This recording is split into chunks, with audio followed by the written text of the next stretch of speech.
Hey friend, welcome to Finding Life. My name is Brian Bell.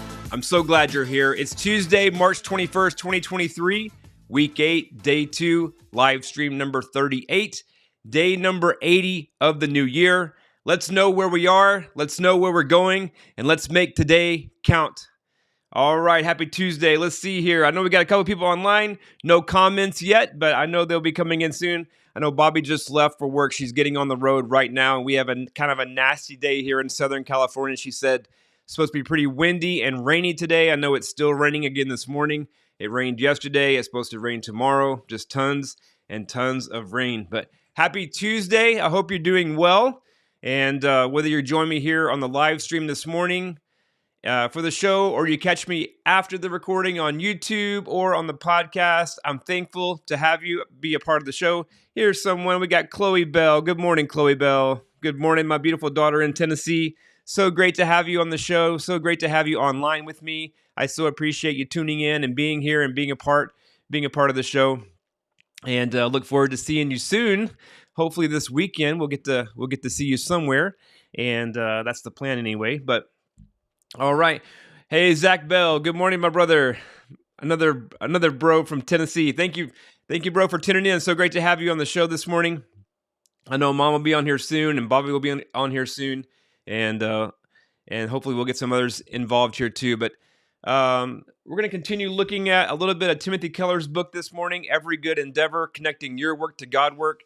Today is we're going to look at chapter 2, The Dignity of Work. And hey, there's some others. There's Bobby.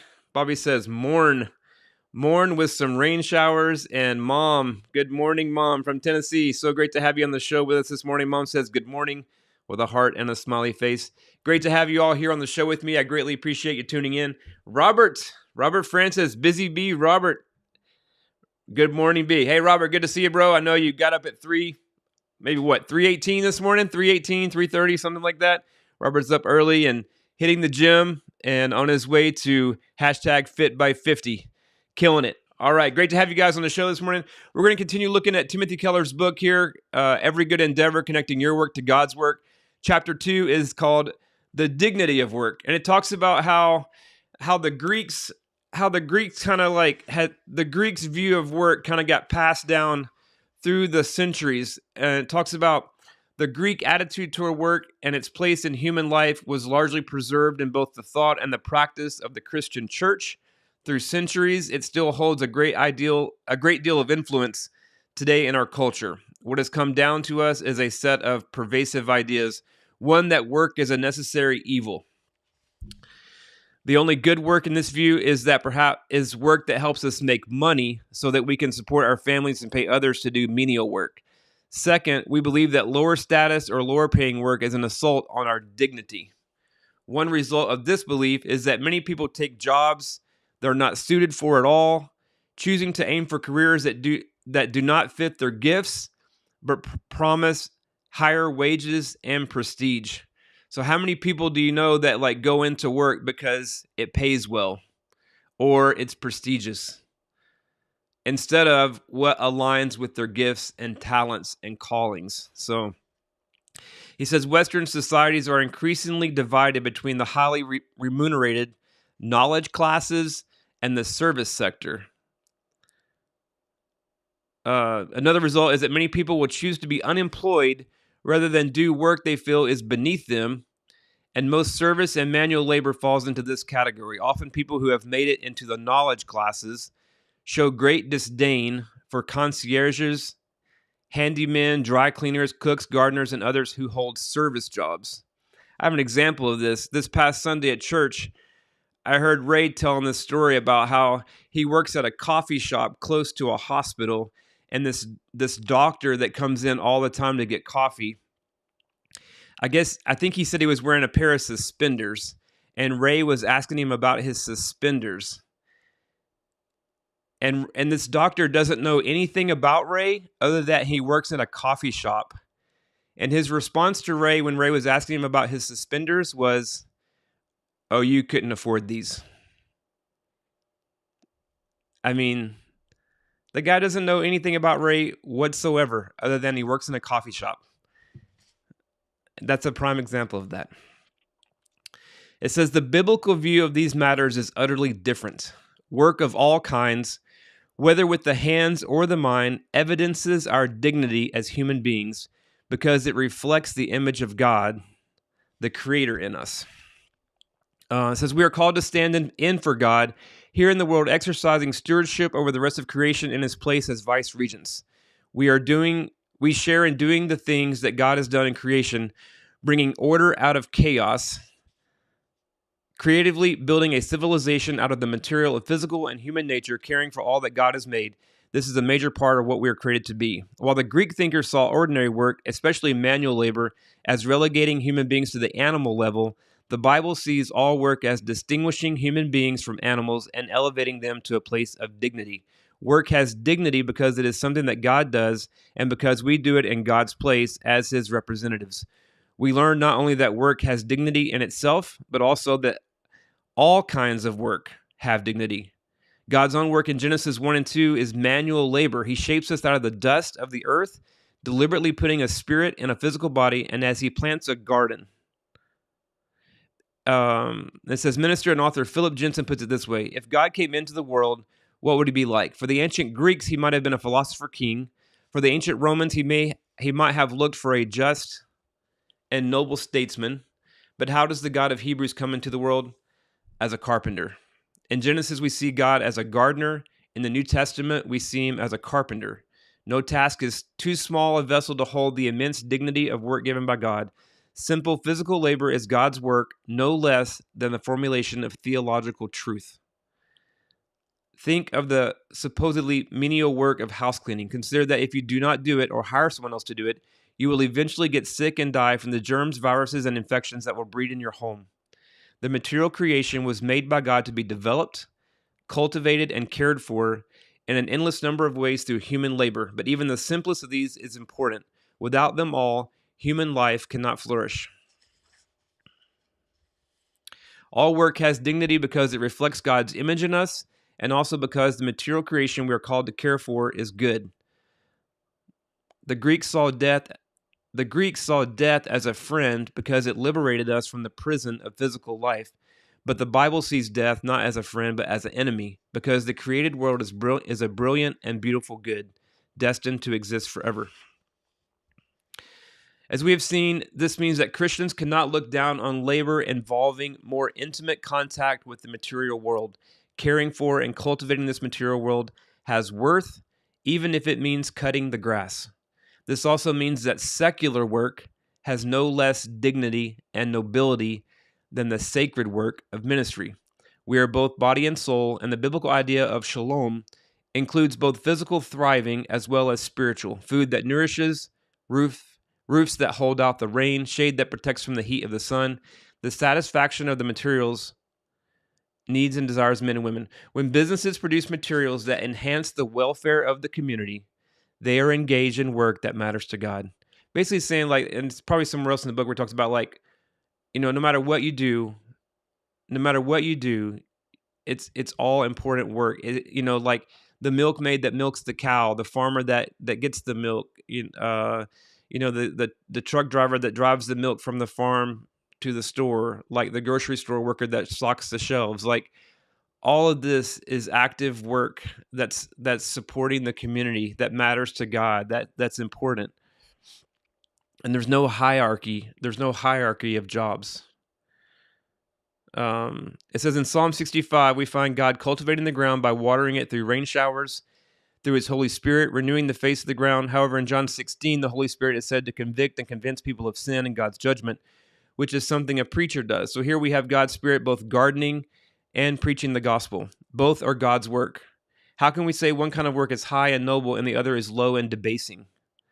The author of Genesis tells us we should experience awe as we stand before the richness of creation, for it teems with life. God seems to delight in diversity and creativity. We were built for work and the dignity it gives us as a human being, regardless of its status or pay. We have the freedom to seek work that suits our gifts and passions. We no longer have any basis for condescension or superiority. I saw a post last night on Instagram that says comparison will make you feel either superior or inferior. and neither honors God. That was by Craig Groeschel. It says, nor is there any basis for envy or feelings of inferiority.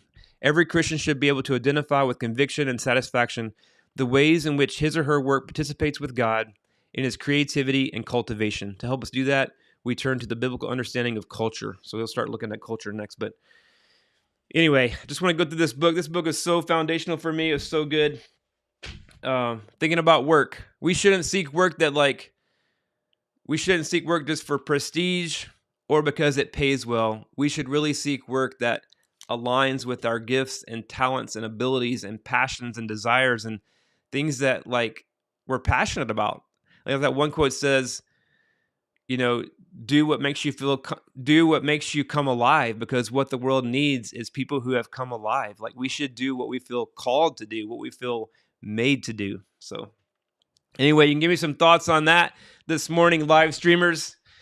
So great to have you on the show. It gets quiet. I don't mean to do too much reading. I really don't want to do like a whole show of reading. And so forgive me if I read too much, but maybe I could try to summarize more as we go forward. We'll get into the Word. We're laying the foundation this year for life in the Word. The Word is life. Wisdom says in Proverbs 8:35, whoever finds me finds life.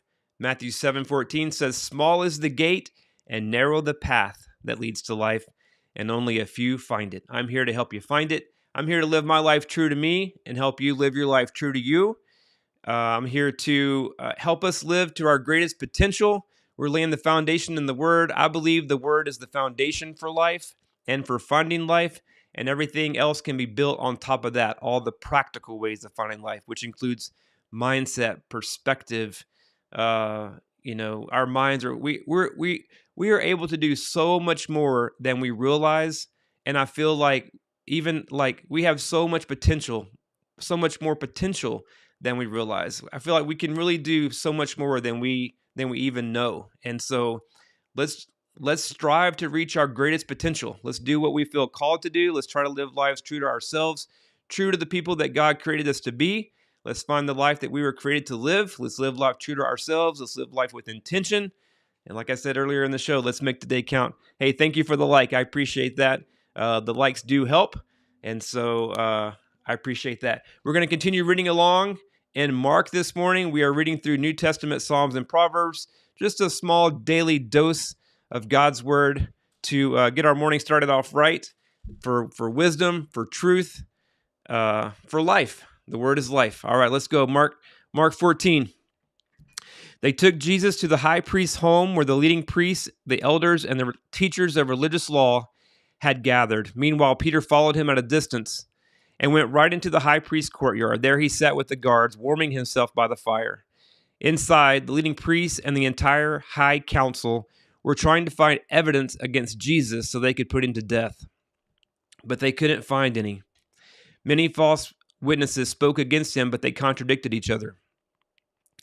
Finally, some men stood up and gave this false testimony. We heard him say, I will destroy this temple made with human hands, and in 3 days I will build another made without human hands. But even then, they didn't get their story straight. Then the high priest stood up before the others and asked Jesus, well, aren't you going to answer these charges? What do you have to say for yourself? But Jesus was silent and made no reply. Then the high priest asked him, are you the Messiah, the Son of the Blessed One? Jesus said, I am. And you will see the Son of Man seated in the place of power at God's right hand and coming on the clouds of heaven. Then the high priest tore his clothes to show his horror and said, why do we need other witnesses? You have all heard his blasphemy. What is your verdict? Guilty, they all cried. He deserves to die. Then some of them began to spit at him, and they blindfolded him and beat him with their fists. Prophesy to us, they jeered, and the guards slapped him as they took him away. Meanwhile, Peter was in the courtyard below. One of the servant girls who worked for the high priest came by and noticed Peter warming himself at the fire. She looked at him closely and said, you are one of those with Jesus of Nazareth. But Peter denied it. I don't know what you're talking about, he said, and he went out into the entryway. Just then a rooster crowed. When the servant girl saw him standing there, she began telling the others, "This man is definitely one of them." But Peter denied it again. A little later, some of the other bystanders confronted Peter and said, "You must be one of them because you're a Galilean." Peter swore, "A curse on me if I'm lying.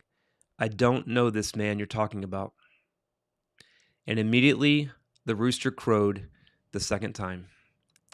Suddenly, Jesus' words flashed through Peter's mind. "Before the rooster crows twice, you will deny 3 times that you even know me." And he broke down and wept. In yesterday's reading, we saw that, Jesus was going to the cross, and he said his followers would all desert him. Excuse me. And Peter said, "Lord, even if I have to die, I will never desert you." And then Jesus predicted this, and there it is. All right, today's psalm. Only fools say in their hearts, there is no God. They are corrupt, and their actions are evil. Not one of them does good. God looks down from heaven on the entire human race. He looks to see if anyone is truly wise, if anyone seeks God. But no, all have turned away. All have become corrupt. No one does good, not a single one. Will those who do evil never learn? They eat up my people like bread who wouldn't think of praying to God. Terror will grip them, terror like they have never known before. God will scatter the bones of your enemies. You will put them to shame, for God has rejected them. Who will come from Mount Zion to rescue Israel? When God restores his people, Jacob will shout with joy, and Israel will rejoice. All right, today's Proverbs. Riches won't help on the day of judgment, but right living can save you from death. And that's it for today's reading. All right, let's see what Mom says here. Mom says, I'll get you added to the show here, Mom. Let's see. Have heard so many nurses tell about how doctors talk down to them, but we all know doctors could not do what they do without nurses. Their job is just as important. Yes, the nurses do like almost all the work, don't they? All right. There are some good doctors in the world. I don't want to stereotype all doctors as being arrogant and holding themselves to a higher level. But however, the reality is we do see a lot of that, unfortunately. All right. That's it for today's show. Hey, thank you all for being here with me here on the live stream. I appreciate you tuning in. I appreciate you being a part of the live show. If you're catching this, let me get a drink real quick. My mouth is so dry.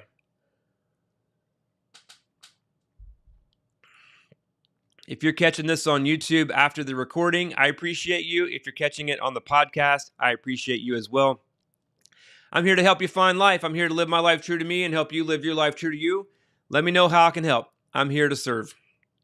Let me know how I can help you find life. Hey, let's live with intention. Let's go for our greatest potential. Let's live life well. Let's seek God above all things. Let's take control and ownership of what we can. Let's let go of what we can't. Let's find joy in the journey. And until tomorrow, keep finding life.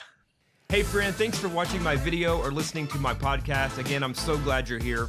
If you would like more information about finding life, please be sure to subscribe. Don't forget about my free PDF download, The Top 3 Keys to Finding Life, which also includes the one decision that completely changed everything for me and can for you too. I'll have a link to it below. If you would like to help me help others find life, please be sure to give me a like, leave me a comment, a review, share with your family and friends. Any activity I get helps me help others find life. Lastly, don't forget to let me know how I can help you. What challenges are you facing? What are you struggling with? Let me know how I can help you specifically. Leave me a comment, send me an email, or set up a call with me. Until next time, let me leave you with this. There is a common thread that connects us all, and there is more to life than meets the eye.